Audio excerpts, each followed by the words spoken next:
Mahirap na pamilya lamang sina Mariel. Siya lang rin ang naghahanap buhay dahil ang kanyang ama ay mahina na rin minsan ng pandinig.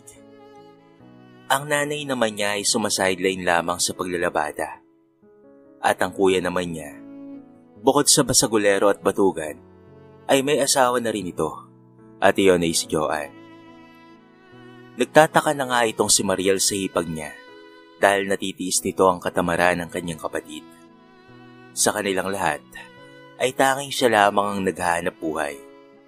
Isa siyang tendera sa palengke, at ang kinikita niya ay minsan hindi sapat para sa kanilang lahat. Kaya noong minsan na may nag-alok sa kanya ng mga ibang bansa, ay hindi niya na iyon tinanggihan pa. Iniisip niya kaagad na mabibigyan na niya ng maayos na buhay ang kanyang mga magulang. At kung sakaling magkaanak ang kuya niya, ay maaabutan niya rin ito. Kahit pa wala nang matira sa kanya ay ayos lamang. Basta't para sa kanyang pamilya, ay masaya na rin siya. Nay, Tay, nakapagdesisyon na po akong mangipang bansa. Para na rin po maayos po natin ang bahay natin. Na kapag umulan ay marami ng tumutulong tubig. Sigurado ka na ba, anak? Pwede naman akong magdoble kayod sa paglalabada para hindi ka na umalis pa. Nay, kulang ho yun para sa atin. Isa pa kaya ko naman po, kaya wag na po kayo mag-alala pa sa akin. Nariyan naman po sina Kuya at Ate Joanne para may kasama pa po kayo. Oh, anong drama yan ah? Anong pinag-uusapan yung dalawa at mukhang seryoso ata kayo? Ito kasing kapatid mo mag-abroad daw. Ang sabi ko nga ay wag na lang tumuloy at dito na lamang siya. Talaga? Abanay, hayaan mo na si Mariel. Ayaw niyo yun? Gaganda ang buhay natin. Sige Mariel, ako nang bahala dito ah. Kailan ba ang alis mo? Nako, ikaw talaga, Stong. Walang mahalaga sa'yo kung hindi pera lang. Ikaw ang dapat na magtrabaho dahil may asawa ka na. Huwag na kayong mag-away, Nay, Kuya. Basta po na ho ang desisyon ko. Alis na po ako para sa atin.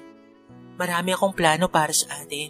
Kaya't magsisikap ako para makaipon at mabili niyo ang mga gusto niyo dito. Okay ba yun, Nay? Huwag na kayong tumutol dahil gagawin ko po ito para sa ating pamilya.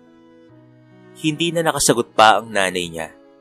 At ang kuya Istong naman ni Mariel ay nakangiti na akala mo ay nanalo sa loto. Maraming araw pang dumaan at inasikaso na nga ni Mariel ang kanyang mga papeles para makaalis. Naroon na nakapangutang pa sila para sa ilang gastusin na dapat tustusan niya habang nag-aayos ng ilang mga dokumento. Mariel, sigurado ka na ba talaga na aalis ka? Mag-iingat ka doon, ha? Dahil mangangamuhan ka. Lakasan mo ang loob mo, ha? Oo naman, Ate Joanne. Ikaw nang bahala kina nanay at tatay, ha? Ang tapang mo. Sana magtagumpay ka sa lahat ng plano mo para sa pamilya mo.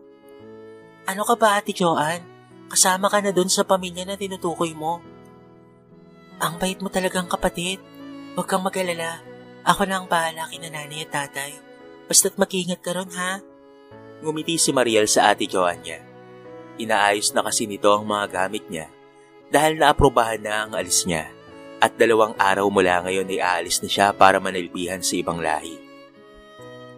Matinding luha ang inubos ni Aling Agnes dahil ngayon na ang araw ng alis ni Mariel. Bakas ang lungkot sa mukha ni Mang Fred dahil sa pag-alis ng anak nilang babae. Kahit si Joanne ay naiiyak din kaya naman natawa si Mariel. Pinipigilan niyang maiyak. Ano ba kayo? Huwag na nga kayong umiyak dyan. Alam niyo ba ang kasabihan na mabigat na pabaon ng pag-iyak sa katulad kong aalis? Magtatrabaho lang ako doon at uuwi rin ako, Nay at Tay. Huwag na kayong umiyak. Mag-iingat ka, anak. Tatawag ka palagi, ha? Huwag kang papalipas ng gutom doon. Opo, Nay. Sige na ho. Papasok na po ako sa loob. Huwag na kayong umiyak, ha? Para sa atin ito, kaya ayos lang po yun. Mag-ingat ka, bunso, ha? Kami na ang bahala sa kanila. Salamat, Kuya at Ate. Niyakap niya ng mahigpit ang mga magulang. Pinilit ikubli ang mga luha na nagbabadya ng tumulo. Inayos ni Mariel ang mukha nang lumayo sa mga magulang at nagpakita ng matamis na ngiti. Papasok na po ako. Baka maiwan ako ng eroplano. Mahal na mahal ko po kayong lahat. Mag-iingat ka anak, mahal na mahal ka rin namin. Mag-iingat ka ron, bunso ha. Mahal na mahal ka namin. Pagpasok ni Mariel sa loob, ay doon na naglandas ang kanyang mga luha. Tuloy-tuloy na siyang naglakad papalayo sa kanyang pamilya. Dahil baka kung sumulya pa siya ng isang beses, ay baka umurong na rin ang kanyang lakas ng loob at hindi na siya tuluyang umalis pa. Titiisin niya ang hirap para sa mahal niyang pamilya. Lumapag na ang eroplanong lulan siya sa bansang Saudi Arabia. Isang domestic helper ang kanyang trabaho roon. Malaki ang bahay at may ilang ring mga Pinoy na kasama siya. Kaya hindi siya gaanong hirap. Mababait rin ang dalawang Pinay na kasama niya sa bahay ng kanyang amo. Toka siya sa luto at paglilinis ng bahay. Dahil ang dalawa ay may alagang bata. Nagtutulungan silang tatlo dahil sila lang din naman ang nagkakaintindihan. Madalang lang siyang makatawag sa pamilya niya dahil sa bago pa lamang si Mariel at naiintindihan naman niya yon. Hanggang sa nagdaan ang unang buwan ng kanyang sahod. Tuwang-tuwa si Mariel dahil mapapadala na niya ng pera ang kanyang pamilya.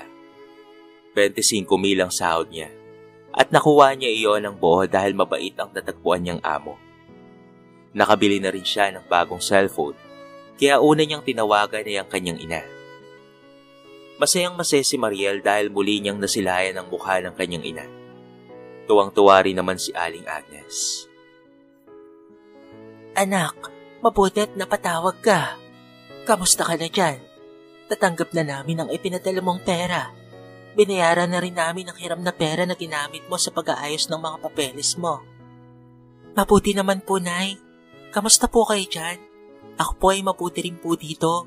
Dahil mapapait po ang dalawa kong kasama, maging yung amo namin ay mabait din po. Sa susunod kong sweldo, Nay, paayos niyo na po paunti-unti ang bahay natin, ha? Para maging komportable na po kayo dyan. Oo, anak. Binigyan ko pala ng pera ang kuya mo. Tuwang-tuwa nga eh. Mag-ingat ka dyan, ha, anak? Mahal na mahal kita. Mahal ka namin ng tatay mo. Kayo rin po, Nay, mag-ingat po kayo dyan. Nasaan po pala si Itay? Ha? Nasa labas, anak. Nakikipagkwentuhan lang doon. Hayaan mo't mamay sasabihin ko na tumawag ka, ha? Nagpaalam na nga si Mariel sa kanyang ina. Masaya siya dahil masaya ang mga ito sa pinadala niya. Mas lalo pa niyang pagbubutihan para mapaayos ng mas mabilis ang bahay nila. Lumipas ang 5 buwan, ay walang palyang pagpapadala ni Mariel sa kanyang pamilya. Naisipan niyang mag-ipon na rin at magtabi ng pera para sa sarili niya. Para naman kung mangangailangan ng mga ito, ay may maiabot siya. Napapansin niya rin na kada tatawag siya sa mga ito, ay matagal bago sagutin ang cellphone. At kung minsan naman ay pinagpapasapasahan kung sino ang kakausap sa kanya. Nay, may problema ho ba kayo? Bakit parang pakiramdam ko ay ayaw niyo akong kausap? Nako, hindi anak. May ginagawa lang kasi ako. Kaya natagalan sa pagsagot sa'yo. Kamusta ka na dyan, ha, anak? Kumain ka na ba? Si tatay po, Nay, nasaan? Kada tatawag po ako, parati po siyang wala. Nasa labas na naman po ba siya? Si Kuya at Ate Joanne, nasan po sila? Ang kuya mo ay namasada. Ang Ate Joanne mo naman umuwi muna sa kanila dahil kaarawan ng tatay niya. Si Tay po, nasaan po siya? Nako, ang tatay mo nawili kila Tikpoy. Nanonood ng bilyar doon. Hayaan niyo na hunay kung naglilibang lang. Ang masama ay yung nagsusugal. Sige ho, Nay. Mag-ingat ho kayo dyan lahat, ha? Pinutol na ni Mariel ang tawag, saka siya muling nagtrabaho. Yun lang ang libangan niya, ang kanyang pamilya, sa oras na nakakaramdam siya ng lungkot. Lumipas ang mga araw at buwan, hanggang sa naging taon. Madalas na akong tumawag ang mga ito sa kanya. Halos 2 taon na si Mariel sa Saudi. Patuloy naman ang pagpapadala niya ng pera. Nagulat na lang ito nang mag-text ang kuya niya para humingi ng pambili raw ng motor. Binigyan naman niya ito total ay may ipon siya. Lumipas ang ilang buwan, ay naging mailap na ang pakikipag-usap sa kanya ng kanyang ina. Minsan ay ang kanyang Ate Joanne na lamang ang nakakausap niya. Madalas nitong sabihin na nasa palengke ang kanyang ina. Matuloy na lumipas ang taon. Natuwa ang amo niya sa kanya kaya nakiusap ito na wag muna siyang umuwi at dadagdagan na lamang ang sweldo niya. Natuwa naman si Mariel, kaya't pumayag siya. Wala siyang narinig na pagtutol sa ina nang sabihin niya iyon, na minsan na tumawag siya muli dito. Nay, bakit parang ang sa inyo pa ata dahil hindi ako makakauwi? Ha? Hindi anak. Ang sabi mo diba, huwag umiyak. Basta't mag-iingat ka dyan ha. Oo nga pala Mariel, gusto ko sana anak na magkaroon rin ng sariling tindahan dito sa harap ng bahay natin. Gusto niyo po ba, Nay? Sige po, magkano po ba ang mga gastos? Pagpagawa rin kayo ng maayos na pwesto para dyan na lang sila bibili ha. Kamusta po pala yung bahay natin, Nay? Siguro ay patapos na po yun dahil halos 3 taon na rin po ako dito. Ay, oo anak, patapos na rin yung bahay na pinapagawa mo. Ano, bibigyan mo ba ako ng puhunan? Magkano po ba yun, Nay? Tama na po ba yung 15,000? Dagdagan mo na anak para mabigyan ko ang kuya mo. Maraming salamat sa iyo anak ha. Ang tatay mo pala ay natutulog. Sige ho, Nay, ipadala niyo ho sa akin ang itsura ng bahay at tindahan para makita ko rin po. Sagad ang ngiti ng nanay ni Mariel nang pumayag ito sa hininging pera. At ilang linggo lang, ay pinadala na sa kanya ang itsura ng tindahan na may laman na, maging ang bahay na ipinapagawa niya. Dahil doon ay napaiyak si Mariel nang makita ang pinaghirapan niya. Hindi siya makapaniwala na matutupad ang pangarap niya para sa kanyang mga magulang. Uy Mariel, bakit ka umiiyak? May problema ba sa Pinas? Wala, Pati. Natutuwa at naiiyak lang talaga ako kasi may pinatutunguhan ng pinaghihirapan ko dito. Tingnan mo, nakapagpagawa na sila ng tindahan. Gusto kasi yan ng nanay ko, kaya't binigyan ko sila ng puhunan. Mabuti ka pa, no? May napupuntahan ng paghihirap. Yung iba kasi nilulustay lang ng walang pakundangan, kaya swerte ka sa pamilya mo. Nay, ganun ba talaga? Grabe naman yung ganun sa kaanak nila. Hindi na sumagot pa si Patty at nagsimula na sila magtrabahong muli. Palaisipan sa isip ni Mariel ang mga nasabi nito na nilulustay lang ng ibang pera ng mga katulad nila. Nagtagal pa siya ng ilang taon sa abroad. Madalas niya nang hindi nakukontak ang ina. Kaya naman binibisi na lamang niya ang kanyang sarili sa kanyang pagtatrabaho. Nagulat na lamang siya sa mga litrato na ipinapadala sa kanya. Isang unknown person ang lumalabas, kaya't hindi niya matukoy kung sino ito. May litrato na nasa isang lugar ang kanyang ama na nakaupo at may hawak na baraha, habang isang litrato muli ang dumating. Ang dati pa nilang lumang bahay na naroon ang kanyang ina habang ito ay nagsasampay. Naguguluhan siya kung bakit ganoon. Sa halos 4 na taon na niya doon, ay sigurado siyang gawa na ang bahay na ipinapatayo niya dahil may litrato na ipinadala ang kanyang ina. Naglakas loob siyang i-text ang numero na nagpadala ng mga litrato. Sino ka? At bakit may mga ganitong litrato kang ipinapadala? Niloloko ka ng pamilya mo, Mariel. Kung ako sa'yo, uuwi ako para makita mo ang buhay nila doon. Text message ng unknown number. Ano? Sino ka ba talaga? Tanong ni Mariel. Tinawagan niya ito pero pinatayan lamang siya. Halos hindi siya makapagtrabaho ng maayos mula nang may mga ganoong bagay siyang natatanggap. Kahit ang kumain ay hindi niya na rin matutukan. Sinubukan niyang hindi magpadala ng 1 buwan. Kaya't maya-maya ang tawag ng kanyang pamilya sa kanya. Nasasaktan siya sa isipin na baka nga totoo ang lahat. Kaya't nagpanggap siyang walang alam. Anak, bakit hindi ka nakapagpadala? Kailangan naming mabayaran ng tubig at ilaw sa susunod na araw. Pasensya na po, Nay. Nabisi lang po ako. Hayaan niyo po mamaya maghuhulog po ako. Kamusta pala yung tindahan niyo? Yung motor po ni Kuya, kamusta? Okay pa ba? Nabili na ba ng sidecar? Si Ate Joanne pala, Nay. May baby na ba sila ni Kuya? Nako anak. Ang Ate Joanne mo ay nasa mga magulang niya. May sakit kasi yung tatay niya. Kaya doon daw muna siya. Ang kuya mo ay maayos naman anak. Malakas ang kita sa pasada. Naibili na rin ng sidecar ang motor niya. Mabuti naman pala kung ganun, Nay. Ang tatay po ba nasaan? Matagal ko na pong hindi nakakausap ang itay. Pwede ko po bang makausap, Nay? Ate ka anak. Fred. Fred, si Mariel gusto ka daw makausap. Ay, nasaan ba? Nako anak, pasensya ka na ha. At marami lang ginagawa ang tatay mo. Nasa tindahan kasi ako anak. Ayos lang po yun.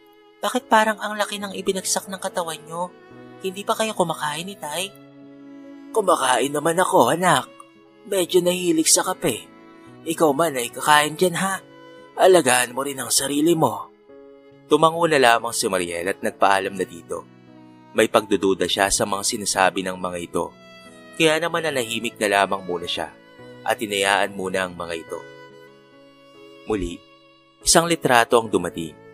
May kaakbay na babae ang kuya niya habang nasa loob ng bahay kasama ang nanay niya. Mabilis na lumipas ang taon. Naka-6 na taon na si Mariel sa bansang Saudi Arabia. Pinayagan siya ng amo niya na umuwi muna at magbakasyon. May ipon naman ng dalaga, kahit nakabili rin ito ng ilang lupa malapit lang rin sa kanila. Nagawa niya iyon dahil sa tulong ng kaibigan niyang si Juday. At sa uli ay nalaman rin niya na ang nagpapadala pala ng mga litrato at ilang mensahe ay walang iba kung hindi si Joanne, ang dating asawa ng Kuya Estong niya. Napaluwa siya sa eroplano nang malaman ng lahat. Paglapag ng eroplano, ay agad siyang humanap ng taxi at nagpatid sa mismong bahay nila. Walang pagbabago ang lugar nila. Magulo at maraming tao. Huminto ang taxi na sinasakay niya. Natanaw niya kaagad ang kanyang ama na nasa isang maliit na pasugalan. Marami rin ang nakatingin sa kanya. Kasama niya ang kanyang kaibigang si Juday dahil ito lang ang pinagsabihan niya na uuwi siya. Tay, ganito ba ang buhay niyo mula nang umalis ako ng Pinas? Mariel anak, kailan ka pa dumating at bakit hindi ka nagpasabi? Ito ba ang dahilan kung bakit kayo nangangayayat? Nagsusugal kayo at nagbibisyo? Anak, hindi. Paminsan-minsan lang naman ito. Nakita mo na ba ang nanay mo ha? Kakauwi ko pa lang, tapos ito ang makikita ko. Nagsusugal kayo ng ganito kaaga at umiinom pa kayo. Nasaan sila inay? Ang mabuti pa anak. Ay, tatawagan ko muna ang nanay mo ha. Sandali lang muna anak. Bakit tay? Bakit dapat niyo pang tawagan ang inay? Huwag niyong sabihin na wala rin sa bahay natin si inay. Ngayon na Juday, gusto kong makita yung ilang taon na binuno ko sa abroad, yung bahay na pinagpaguran ko. Iniwan ni Mariel ang kanyang ama, kahit na tinatawag siya nito. Naiiyak siya na nalaman na totoo nga pala ang pagsusugal nito. Pagdating niya ay wala namang nagbago. Hinahanap niya ang bagong paggawa nilang bahay. Ngunit wala talaga. Ang naabutan niya ay ang barong-barong pa rin nilang bahay mula nang siya ay umalis. At hindi nga siya nagkamali. Lumabas roon ang nanay niya na may bitbit na labahe. Wala rin ang tindahan na ipinadala nitong litrato sa kanya. Nagtama ang mga mata nila, kahit napatulala na lamang ang nanay niya, habang hindi mapigilan ni Mariel na mapaluha. Tay, anong nangyari sa bahay natin? Halos pabulong na sabi niya. Mariel, anak, magpapaliwanag ako sa iyo. Nasaan na ang bahay na pinagawa ko dati? Pati na rin yung tindahan na iniling niyo sa akin. Nasaan silang lahat? Si Kuya Estong nasaan din? Nasaan ang motor niya? Anak, ang mabuti pa pumasok muna tayo sa loob ng bahay. Pumasok sila kasama si Juday na walang kibo at nakahawak lamang sa braso ng kaibigan niya. Nasaan ang bahay, Nay? Anong nangyari sa mga pinapadala ko sa inyo ng ilang taon?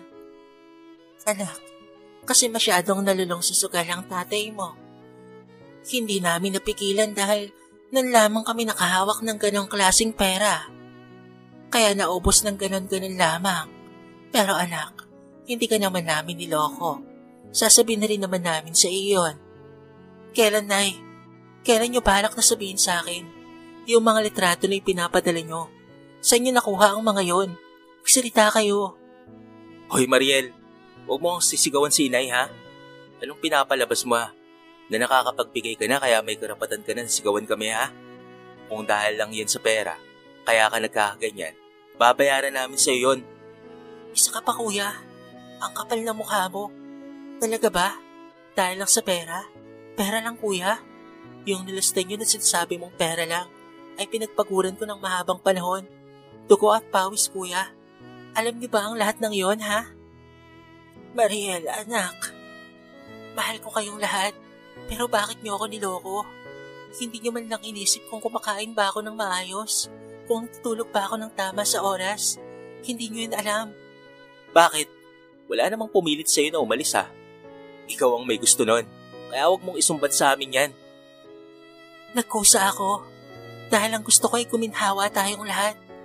Pero anong ginawa niyo? Anong ginawa niyo? Inubos niyo sa sugal at mga luho niyo. Niloko niyo akong lahat. Mabuti pa si Ate Joanne. Kahit na hindi ko kaano-ano ay nagmamalasakit sa akin. Pero kayo na pamilya ko. Anong ginawa niyo? Ginawa niyo akong tanga. Umiyak na sabi ni Mariel. Sorry anak, patawarin mo kami. Ubus na ako. Ang buong buhay ko. Buong buhay ko ay kayo lang ang nasa isip ko. Ang tagal kong nagpakaalila. Tapos wala palang mapupuntahan ng lahat.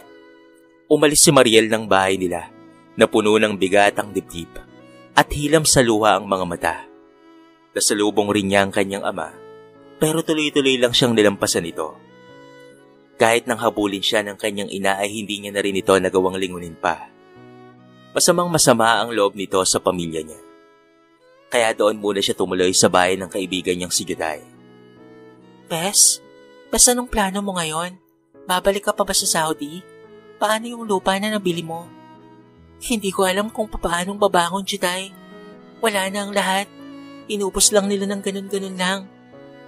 Babalik ako sa abroad pansamantala. Ikaw na muna ang bahala, ha? Paano ang pamilya mo? Hindi mo na ba sila kakausapin? Mahirap ang mag-isa, Bes. Bigyan mo sila ng isa pang pagkakataon. Sobrang sakit. Mahal ko sila. Pero niloko nila ako. Hindi ko alam kung paano ko sila mapapatawad.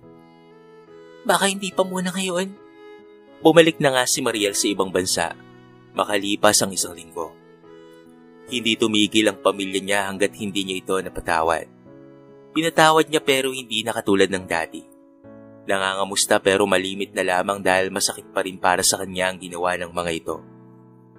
Umasa siya na napunta sa maganda ang lahat, pero binaliwala lamang ng kanyang pamilya. Sa paglipas ng mga araw, linggo, buwan at maging taon, ay hindi na siya nagpadala pa ng pera sa kanyang pamilya. Nais niyang matuto ang mga ito na magsumikap sa sarili nilang paraan. Palagi pa rin naman niyang nakakausap ang kanyang ina. At palagi rin itong humingi ng tawad sa mga kasalanang nagawa nila. Nabalitaan rin niya na hindi na nagsusugal ang kanyang ama. Nagsisisi raw ito sa lahat ng mga nagawa niyang pagkakamali. May maliit na rin silang sari-sari store na binabantayan naman ng kanyang ina. Hindi galing sa kanya ang pera na pinangpuhunan dito. Galing ito sa sahod ng kanyang ama sapagkat nakapagtrabaho ito bilang isang family driver. Naikwento rin ng kanyang ina na nagkabalikan na sina Joanne at si Stong. Si Stong ay hindi natatamad-tamad. Isa na itong tricycle driver sa kanilang lugar na kahit papaano naman ay nasusuportahan naman ang kanilang pangangailangan sa pamamagitan ng pagtatrabaho nito bilang isang tricycle driver. Sumasideline rin ito ng service sa mga estudyante. Hatid sundo, kaya naman meron itong extrang income. Hanggang sa lumipas pa ang ilang taon, tuluyan na ngang bumalik ng Pilipinas itong si Mariel. Ang kanyang lupang pinili noon ay pinatayuan niya ng magandang bahay. Hindi ito alam ng kanyang pamilya, kaya naman gulat na gulat sila nang pag-uwi ni Mariel ay doon sila pinadiretso. Wala silang kaalam-alam na ang bahay na iyon ay pagmamay-ari ni Mariel at nais ni Mariel na doon patirahin ng kanyang magulang. Ang dati naman nilang bahay, doon natitira ang kanyang kuya Stong at ipapagawa na lamang ito. Tuwang-tuwa ang pamilya at sila'y nagkapatawaran. Dahil sa ginawa ni Mariel na hindi pagtulong ng ilang taon, natutunan ng mga ito na tumayo sa sarili nilang mga paa. Ngayon ay masaya silang nagsasama-sama, nagkapatawaran na at wala nang galit o hinanakit pa. Ang pagkakamaling nangyari noon ay naging aral para sa bawat isa sa kanila. Dito na po nagtatapos ang ating maiksing kwento sa araw na ito. Sana po ay nagustuhan nyo. Kayo mga kabarangay, ano ang masasabi nyo sa ating kwento? I-comment nyo naman sa baba ang inyong mga reaksyon at babasahin natin ang lahat ng yan. So paano kabarangay? Hanggang sa muli, thank you so much and peace out.